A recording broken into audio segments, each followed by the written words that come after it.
Warriors Anthony Lamb accused of rape in civil lawsuit. Team says it did due diligence before signing him.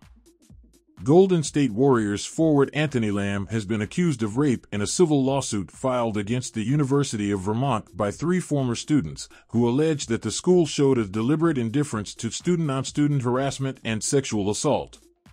Lamb is not a defendant in the lawsuit. The Warriors released a statement about the situation to SF Gate, a local newspaper, on Thursday.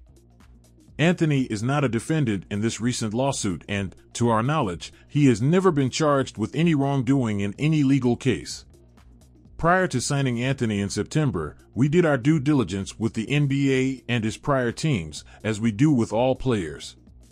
If any new information comes to light, we will certainly evaluate it and act accordingly. That statement echoes what General Manager Bob Myers said during a press conference on October 16 when the Warriors signed Lamb to a 2-way contract. At that time, there had been anonymous allegations against Lamb on social media. We checked with the NBA, we checked with the 2 teams that had prior signed him and didn't hear anything as far as official charges or anything like that, Myers said.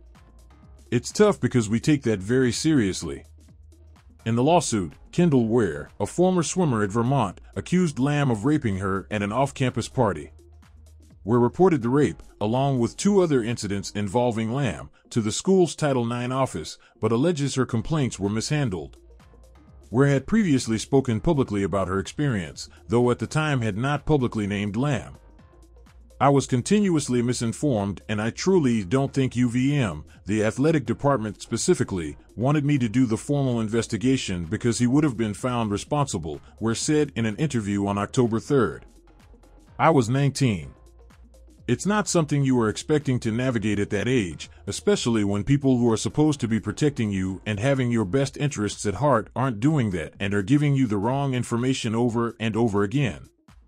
Lamb played at Vermont from 2016 to 2020 before going undrafted. He spent time with the Houston Rockets and San Antonio Spurs, along with numerous G League affiliates, before joining the Warriors this season. Without a doubt, the leading story amongst the NBA rookies this week was Andrew Nembhard's standout performance in a 112-104 win over the Golden State Warriors. Nembhard outdueled reigning Finals MVP Stephen Curry and dismantled Golden State's defense in the process. Pacers coach Rick Carlisle praised his rookie guard after the game, saying he probably should have gone higher than the 31st overall pick. I think Curry was talking. I've been saying that down the line. When there's a redraft of the 22 draft, he'd be a top 15 pick, Carlisle said. I'm elevating that to a top 10 pick.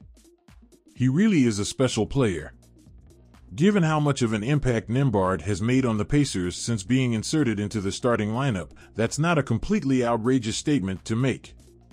We'll just have to wait and see if the rookie can continue the tear he's been on over the course of this season. Now it's time to break down this week's NBA rookie rankings.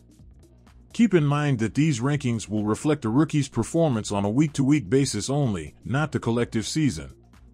These aren't Rookie of the Year standings, but rather a reflection on what the player has done over the past week. Last week, Nembhard was draining a game winner to lift the Indiana Pacers over the Los Angeles Lakers. This week, he dropped 31 points to go along with 13 assists and 8 rebounds to carry the Pacers to a win over the Golden State Warriors. On a night where Tyrese Haliburton was out, Nembhard used the opportunity to show the versatility of his game, and as a result he was just torching Golden State's defense all night long. He was taking straight to Golden State's defense in the paint with floaters, acrobatic layups, and short jumpers, which isn't surprising considering he's been finishing at a 73% clip around the rim this season, which ranks in the 90th percentile among guards in the league, per cleaning the glass.